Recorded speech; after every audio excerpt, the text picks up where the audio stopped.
9 साल प्रधानमंत्री बने हो गया तो काम पे क्यों नहीं वोट मांगता। हिंदू मुस्लिम ये खाली लोगों को भ्रमित किया जा रहा है। जातिवाद का समर्थन अभी करते हैं कि जातिवाद वास्तव में चल रहा है। चल रहा है जातिवाद बराबर चल रहा है। ये भाजपा के अंधभक्त हैं, मतलब कि आंख से अंधे नहीं, आंख के अंधों में तो गनीमत है।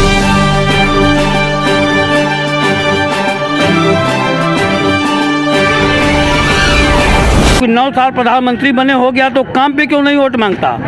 हिंदू मुस्लिम ये खाली लोगों को भ्रमित किया जा रहा है और इसमें सबसे बड़ा रोल जो है मीडिया निभा रहा है। देश की अर्थव्यवस्था बर्बादी के कगार पे है। अब मीडिया छाप रहा है कि विश्व में तीसरे नंबर पे पहुंचने वाली है। मोदी जी जो है अनपढ़ तो है ही हैं, फर्जी डिग्री पकड़ गई उनकी, लेकिन 5 चीज़ों में गोल्ड मेडलिस्ट है वो। मक्कारी में गोल्ड मेडलिस्ट, धूर्तता में गोल्ड मेडलिस्ट, झूठ बोलने में गोल्ड मेडलिस्ट, बेईमानी में गोल्ड मेडलिस्ट और जनता को इमोशनली ब्लैकमेल करने में गोल्ड मेडलिस्ट। लोगों की भावनाओं से खेल रहे हैं। अपने बारे में बता दीजिए, क्या नाम हुआ आपका? मेरा नाम रुपेश सिंह है। मैं डीएवी कॉलेज का प्रेसिडेंट रहा हूँ और मैंने 25 प्रेसिडेंट बनाए हैं। अभी राजनीति की बात करें तो राहुल गांधी का ही दूसरा विपक्ष के रूप में राहुल गांधी को लोग देख रहे हैं, या फिर जो कह रहे हैं कि मोदी जैसा सशक्त चेहरा कोई अभी नहीं मिला है। आपको क्या लगता है कि राहुल गांधी को रिप्लेस करने वाला या फिर मोदी जी को रिप्लेस करने वाला चेहरा कौन है? दो ही चीज है, देश को अगर विकास के रास्ते पे ले जाना है तो कांग्रेस के अलावा इस देश में कोई विकल्प नहीं है, और अगर भस्म करना है तो भस्मासुर के अलावा कोई विकल्प नहीं है। तो 2 साल में भी कांग्रेस फिर दोबारा क्यों नहीं आई? 2 साल से तो लगातार कैसे मोदी जी बने हुए? इसके पहले कांग्रेस कंटिन्यू रहना चाहिए था, क्यों मोदी जी आए? उसके मक्कारी का जादू चल रहा था, अब खत्म हो गया। अब इस समय उनका रिएक्शन चल रहा है। 80-90 हज़ार तनख्वाह पाने वाले रो रहे हैं कि खर्चा नहीं चल पा रहा है, तो गरीबों की क्या हाल होगी। और अधिकारी कर्मचारी इतना मनमाना लूट रहे हैं कि जो काम दूसरे सरकारों में 100-200 में हो जाता था 5,000-10,000 ले रहे हैं सब। अमीर आदमी अपनी सुविधाओं को काट के रिश्वत देता है और गरीब आदमी जब रिश्वत देता है तो अपने पेट को काट के देता है। और जिस गरीब को 10,000 रिश्वत देना पड़ गया तो उसके परिवार की 6 महीने का तो एक टाइम का भोजन गया। इसके पीछे क्या वजह लगते होगे? जिस तरह से बता रहे हैं बाबा कि रिश्वत देकर के काम करवाया जाता है, इसके पीछे क्या वजह होगी? रिश्वत के बजाय नहीं काम हो सकता? रिश्वत जरूरी रहती है काम करवाने के लिए? ऐसी कोई बात नहीं है। क्यों कह रहे हैं? ऐसा लग रहा है उनको क्या लगता है कि काम करवाने के लिए अपना रिश्वत देना जरूरी है? नहीं, ऐसी कोई बात नहीं है। बता दूंगा कि इनको क्यों नहीं लगता है। क्यों लगने लगता? वो मैं बता दूंगा इनको क्यों नहीं लगता है। ये भाजपा के अंधभक्त हैं, मतलब कि आंख से अंधे नहीं, आंख के अंधों में तो गनीमत है। कोई भी हाथ पकड़ के सड़क पार करा देगा, वो अपने रास्ते चला जाएगा, मगर बुद्धि से जो अंधा हो जाएगा उसको बर्बाद होने से कोई बचा नहीं पाएगा। ये सही बोल रहे हैं आप, अंधभक्त हैं मोदी जी के? नहीं, ऐसी कोई बात नहीं। चलिए हमारे साथ, हम किसी के वक्त नहीं, जो किसको देखना चाहते हैं? जो विकास करेगा उसके साथ हम रहेंगे। क्या लगता है मोदी जी विकास नहीं कर रहे हैं? विकास कर रहे हैं, लेकिन जो है कुछ मुद्दे में विकास नहीं कर रहे हैं। जैसे कुछ मुद्दा है जो नौकरी वोकरी में लोगों को नौकरी जो खाली कागज में मिल रहा है, हकीकत में नहीं मिल रहा है। नौकरी की सबसे ज़्यादा ज़रूरत है युवाओं के लिए। क्या कहना चाहेंगे आप? नौकरी की बात कर रहे हैं कि नौकरी की जो योगी सरकार में नौकरी की कमी बहुत ज़्यादा हो गई है, क्या कहना चाहेंगे? नहीं, नौकरी कमी तो एक्चुअली सही कम हुआ है पहले के अपेक्षा देखा जाए, लेकिन सरकारी योगदान है, जिम्मेदार है, या फिर जो है कि इसमें अर्थव्यवस्था ऐसी डमाडोल हो गई है कि नौकरी के लिए अर्थव्यवस्थाएं तो आप GDP देखिए तो अर्थव्यवस्थाएं कुछ बड़ी हुई हैं। ऐसा नहीं है कि अर्थव्यवस्था खराब हो गया है। कह रहे हैं कि ये ढोंग है सिर्फ। बाबा कहें चाहे कुछ भी कर, सबकी मान्यताएं अलग अलग, सबकी सोच अलग है। सबकी सोच और मान्यताओं को नहीं बदला जा सकता है। तो जिसका सोच है वैसा सोच है। विकास की बात करें, आजमगढ़ को ही ले लेते हैं हम, तो इसके आप देखिए आजमगढ़ में क्या है, खुद सोचिए ना, आजमगढ़ की सड़कें पहले क्या थी, आज की डेट में क्या है। दिखाइए लोगों को लोग जो है कि अब जगह टूटी फूटी रहती थी, अभी जहाँ देख रहे हैं तहाँ रिपेयर है। कहाँ रिपेयर है, आज भी हो रही है काम है, सब हर जगह सड़कें बन रही है, सब जगह विकास हो रहा है। अच्छा, योगी निरहुजी में और अखिलेश यादव में कंपेयर करें, 2.5 साल का दोनों लोग का कार्यकाल रहा, तो उन्होंने 2.5 साल में क्या किया और निरहुजी ने क्या किया, कंपेयर करेंगे तो जनता अगर देखे निरहु चाहे जो भी रहे यहाँ पे, निरहु के कार्यकाल में जो भी विकास की अच्छी चीजें हुई हैं विकास यहाँ पे as compare to Akhilesh. Deoria की बात करें तो जो नरसंहार हुआ है उसके बारे में क्या कहना चाहेंगे? नरसंहार तो देखिए बहुत मानवता का हद है, नरसंहार ऐसा नहीं होना बोले कि तालिबानी हरकत है ये, एकदम बिल्कुल मानी तालिबानी हरकत है, ये बिल्कुल है। साला नरसंहार आप कर रहे हैं, जाके 5-5 लोगों को मार रहे हैं, ये तालिबानी हरकत है, ये बिल्कुल है। इसमें जो है कि दबंग लोग जितने भी हैं, जितने भी दबंग लोग वहाँ पे हैं जिन्होंने जाके मारा, क्योंकि उनको मालूम है कि सर सफ़ेद पोश हमको रक्षा करेगा, इस वजह से उन्होंने मारा। अभी ज़मीन पे उन्होंने कब्जा किया है, जिस ज़मीन पे उन्होंने अवैध कब्जा किया है, जहाँ की बाउंड्री उन्होंने घिरवाया है, वो तो कह रहे हैं हमारा बैनामा है पापा पिताजी के नाम पर। नहीं बैनामा है, उन्होंने जो अपना मकान बनाया है उस पर देखिए ना, उन्होंने कब्जा करके बनाया है। तो अगर कोई उसका विरोध करता है थोड़ी उसको मरवा देंगे हम, उसको नहीं कब्जा करना चाहिए ना। कब्जा वाली जमीन तो नहीं लग रही है, हम जाकर खुद देखे सड़क के किनारे में बंजर जमीन तो रहती नहीं है, सड़क के किनारे में अगर जमीन है, खेत टाइप लग रहा है, बगल में खेत है, इस साइड में खेत है, वो खेत में घर बना हुआ लगता है। नहीं खेत में घर तो बाउंड्री उसका देखा जाए ना, उसका जो भी जांच कुछ टीमें जांच की हैं तो उनको निकला है, तो उनको भाई अवैध कब्जा है ही है उनका, थोड़ी थोड़ी जगह मिली है, हाँ, पूरा घर नहीं बना है। आप आजमगढ़ के हैं?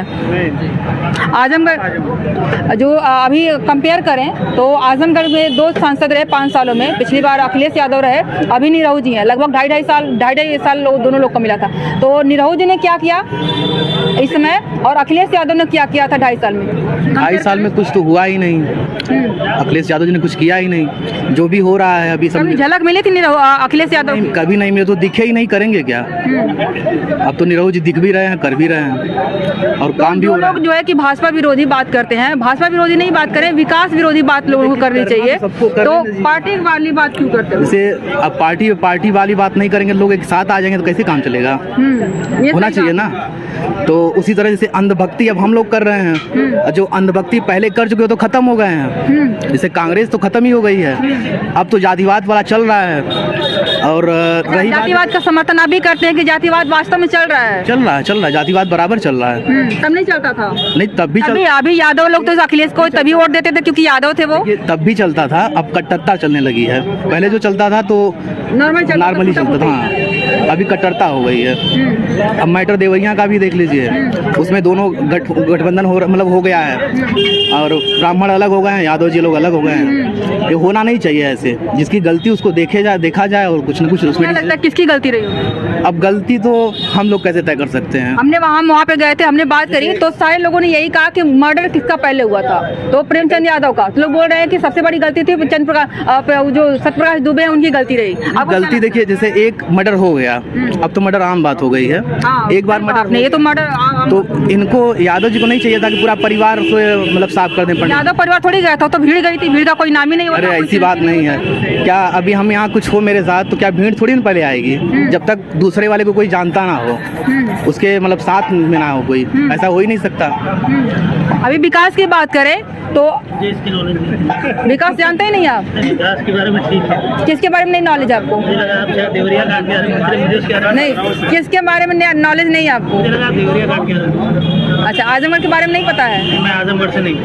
उत्तर प्रदेश के बारे में, देश के बारे में, भारत के बारे में 2024 का चुनाव होने वाला है और मोदी वर्सेस जो है कि इंडिया एक पार्टी हो गई है, मतलब एक संगठन हो गया है। तो उस पर क्या कहना चाहेंगे कि इंडिया में कौन चेहरा आपको सामने लगता है कि प्रधानमंत्री बनने लायक है मोदी के बराबर पैरेलल? जो इंडिया संगठन है उसमें कोई भी ऐसा चेहरा नहीं है जो प्रधानमंत्री बनने लायक है, पहली बात। दूसरी बात, ये गुट तो वही है ना, नाम नया दे दिया, नया नाम दे देने से क्या चीज़ें बदल जाएंगी? चीज़ें वही हैं। इंडिया की बात करें तो अभी कुछ दिन पहले भारत हो रहा था कि इंडिया नाम खत्म हो जाएगा। आपको क्या लगता है कि सच में इंडिया नाम खत्म हो जाएगा कि सिर्फ इंडिया जो है कि इंडिया वर्सेस भारत था, भारत वर्सेस अभी इंडिया हो जाएगा? देखिए, इंडिया एकदम खत्म हो जाएगा कि इंडिया रहेगा, भारत पहले रहेगा? भारत नाम वैसे हमारा पहला नाम है भारत, इंडिया तो दिया हुआ नाम है ना ब्रिटिशर्स का। हमारा नहीं है, किसी ने हमें नाम दिया था, हमने रख लिया नाम। अब अगर आज की सरकार बोल रही है कि हमें अपने इंडिया नाम भी तो सिंध नदी से है, जिस तरह से हिंदुस्तान है, हिंद है, उसी तरह से सिंध से इंडिया भी तो है। पर दिया तो किसी और ने ना। अगर हम इतिहास में जाएंगे तो ये भारत था, इंडिया नाम नहीं था। इतिहास में भारत ही कहलाया जाता, इंडिया नहीं कहलाया जाता। अब इंडस नदी से हम उसको इंडिया जोड़ दें, ऐसे तो इंडिया में और भी नदियाँ हैं, तो क्या कुछ और नाम बदल देंगे? यमुना है, गंगा है, सरस्वती है, तो ऐसे थोड़ी ना नाम बदल देंगे। इतिहास में जाएं तो हमारा देश का नाम भारत ही था। कंट्री ब्रिटिशर्स ने दे दिया, तो ज़रूरी नहीं है कि हम उसी नाम को ले लें। कितनी कंट्रीज हैं। लोग बोल रहे हैं कि जो चीज़ें हुएंगे, इंडियन आर्मी हो गया, कितनी सारी इस तरह से एग्जाम्पल ले लीजिए, उसका नाम कैसे चेंज करें? भारत की आर्मी बोलेंगे, क्या उसमें बुराई है? और भी देश हैं, और भी देशों ने अपने नाम बदले हैं। टर्की था, टर्की ने अपना नाम तुर्की किया है। क्यों? क्योंकि वो उनकी पुरानी विरासतें हैं, पुरानी चीज़ें, इतिहास है, उन्होंने अपना इतिहास दोबारा लिया। हम भी अगर अपने इतिहास की तरफ जा रहे हैं तो क्या बुरा है? कोई बुरा नहीं है ना। क्या नाम हुआ आपका? आलोक चौहान। 2 पार्टियां रही इन 5 सालों में, एक सपा रही और एक भाजपा इसमें है। किसका कार्यकाल बढ़िया रहा, किसने अच्छा काम? भाजपा का कार्यकाल बहुत बढ़िया रहा। नाम बता दीजिए। विवेक तिवारी। देखिए, ये पहले नाम नहीं पूछना चाहिए था, बताइए कैसे रहा कार्यकाल? बढ़िया कार्यकाल। यहाँ दिनेश लाल यादव जी यहाँ सांसद हैं, और उनके सांसदी में जब से ही वो सांसद हुए, आज 1.5 साल हो गया, सभी रोड वगैरह और जो भी समस्याएं हो रही हैं आजमगढ़ में, तत्काल उस पर एक्शन ले रहे हैं, काम करवा रहे हैं जो होने लायक है। आगामी चुनाव, और जो लोग बोल रहे हैं कि चुनाव जो है कि जातिवाद के नाम पे हो रहा है और हिंदू मुस्लिम के नाम पे हो रहा है चुनाव, क्योंकि यहाँ जातिवाद लोग कर रहे हैं, लेकिन भाजपा के मोदी जी कर रहे हैं या फिर जो नीचे कार्यकर्ता है? जातिवाद सपा पार्टी में हो रहा है। लेकिन सपा आरोप लगा रही, भाजपा कर रही है। नहीं, भाजपा में तो सभी लोग हैं। सपा में भी तो सभी लोग हैं। कोई नहीं है सपा में। कहाँ अदर बैकवर्ड वोट के लिए दावा करते हैं, कहाँ अदर बैकवर्ड मिल पा रहा है? कोई अदर बैकवर्ड वोट नहीं मिल रहा है। 2 बिरादरियों से MY फैक्टर से सरकार थोड़ी चलेगी। मान लीजिए, ठीक, उनको कौन मारा उसको जांच करना चाहिए था। आपको क्या लगता है कौन मारा, कौन जिम्मेदार है? जिम्मेदार मतलब वो उनके विपक्ष थे, और विपक्ष के यहाँ अगर उनके पास में अगर हत्या होगी, जरूरी नहीं कि विपक्ष ही हत्या किया होगा। ये तो कौन विपक्ष है, कौन पक्ष में है, वो हम नहीं कह रहे हैं। जैसे अभी विपक्ष पक्ष की बात कर रहे हैं, तो कौन विपक्ष में है, कौन यादव की जो हत्या हुई, जरूरी थोड़ी पंडित जी मारे, उसकी जांच का विषय, जांच करवाइए आप। जांच तो वही लोग तुम्हारे हैं। का ये नियम थोड़ी है कि प्रेम यादव की हत्या हुई तो पंडित जी से मुकदमा 20 साल चल रहा है, चलिए पंडित जी के घर भर। जांच में सामने आया है कि प्रेमचंद यादव की जो हत्या हुई है वो सत्यप्रकाश दुबे के परिवार ने ही की। उनकी बड़ी बेटी ने उनपे धारदार हथियार से, किसी मोटे लकड़ी से पीछे मारा हुआ। दबंग परिवार से लोग थे, उनका परिवार देख लीजिए, इनका परिवार देख लीजिए। ये थोड़ा सा अपने आप में, कभी कभी आपने ये समाज में देखा होगा, कोई दबंग परिवार हो वो थोड़ा सा सहम रह जाता है, लेकिन जो थोड़ा गरीब परिवार होता है वो थोड़ा ज्यादा झुरने वाला होता है। उनकी स्थिति जो देख लेंगी, वो झगड़ा छुड़ा नहीं पाएंगे, मार क्या करेंगे? उनका नहीं गए, नहीं तो फोटो जो देखे, हाँ, क्या स्थिति थी उनकी, हमको लग रहा है लगभग 60 साल उनकी उम्र। अगर यही बात अगर उनके परिवार में हो गई होती, तब उनका पूरा परिवार अगर मार दिए होते तो जातिगत नहीं हो पाता, तब तो अभी सभी लोग ढिढोरा पीटने। यहाँ पे जातिगत करना ज्यादा जरूरी है कि न्याय की मांग करना जरूरी है? लेकिन ये ऐसा न्याय नहीं है कि उनकी हत्या हुई, उनके घर भर को काट दीजिए, यही न्याय? ये तो न्याय हुआ नहीं। न्याय तो पहले ही खत्म हो गया। न्याय होना चाहिए। ये प्रवृत्ति लोगों में कहाँ से आती है? काटने वाली प्रवृत्ति वही है, दबंग है भाई, ये कैसे मार दिए, इनका हमसे ये इतना नीचे है, ऊपर है, हमारा इतनी बड़ी व्यवस्था है, मार दिए। व्यवस्था को लेके अभी गए अपना बंदूक लाठी कुल्हाड़ी लेके लोग मार